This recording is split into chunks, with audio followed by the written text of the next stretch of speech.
Welcome to Kenton Teaches. Enjoy the video. You begin by confirming essentials: reliable Wi-Fi and power. No update starts on low battery. Once done, open Settings and go to About to note the current Android version so you know what changes to expect. Make sure you free at least 1-2 GB of space and have your remote or USB keyboard connected for navigation.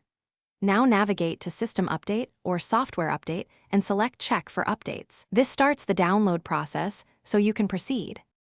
You'll watch the download and installation sequence carefully. If your internet is slow, pause and resume to avoid corruption. Once the package finishes, choose Automatic Install for simplicity or manual if you prefer reviewing release notes. Either way, follow on-screen confirmations step by step. Make sure the TV stays powered and connected to the internet. Do not unplug during unpacking. While files verify, wait patiently. Forced interruption can brick the system, so let the process complete before doing. After installation, the TV will reboot and apply updates. You must wait for setup to finish and apps to reconfigure, so be patient. Once the home screen returns, go to Settings About to verify the new Android version and security patch level so you know the update succeeded. If something goes wrong, like boot loops or failed installs, try clearing system cache, retry the update, or use the manufacturer's manual USB update procedure.